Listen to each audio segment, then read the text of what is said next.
Hey everyone, so this is step 2 of our create simple chatbot with open source LLMs using Python and Hugging Face.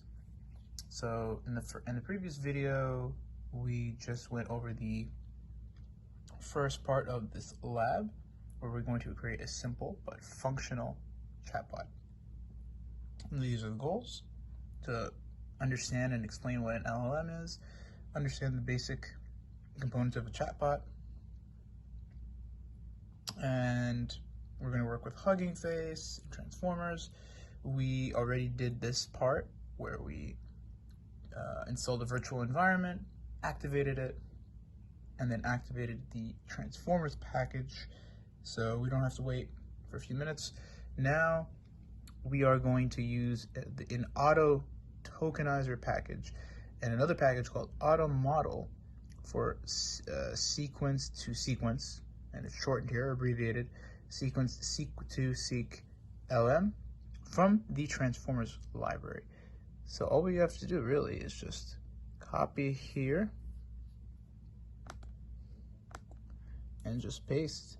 Again, you can type it in if you want, but for the sake of this video, I figured it might be easier to just copy and paste. Let me know if you guys have any comments or questions. Okay.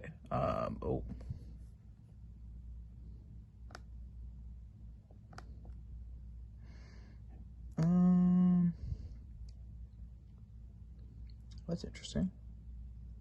Oh, I put it in the wrong place. Okay. Yep, that happens. And it also automatically saves, so you don't have to continuously save it, which is cool. Yeah, I just put it in the wrong place by mistake. Oh well. So next step is choosing a model. So there's all these options that they give us that you could use. There's GPT, ChatGPT 2, ChatGPT 3. There's others, of course. There's some called BERT, Roberta,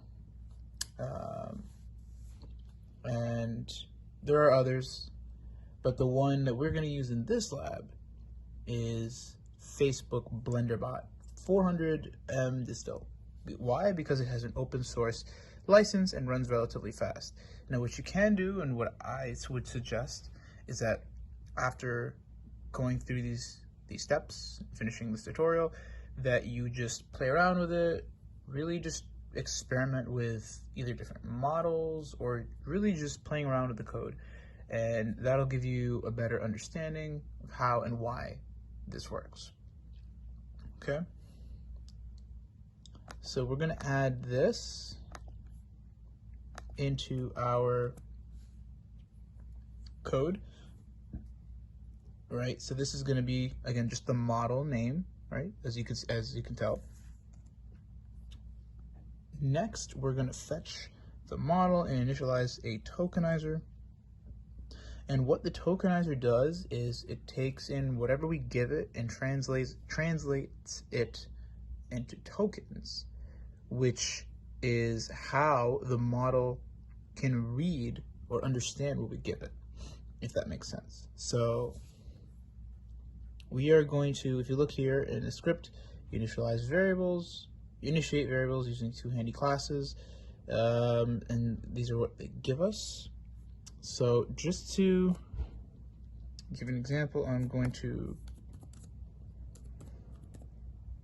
just type out first part, load model, and then I'm going to copy and paste these right here.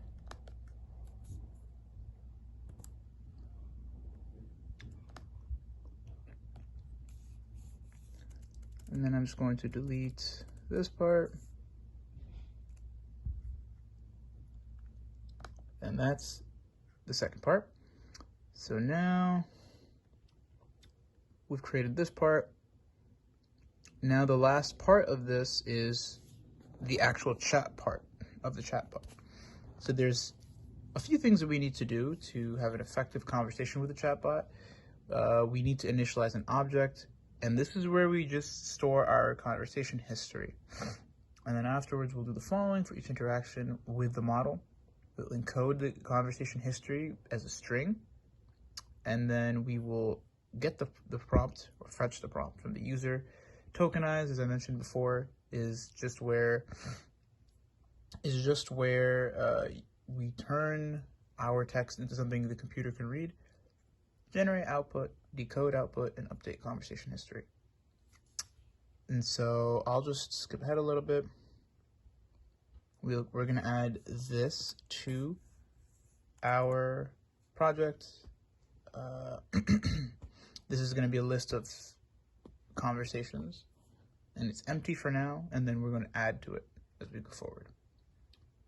So now we're going to pass our conversation history to the model along with input, and that way it can reference any previous conversation when it generates the next answer. So that's sort of the way, that's actually the way that ChatGPT itself works, is it stores the conversation history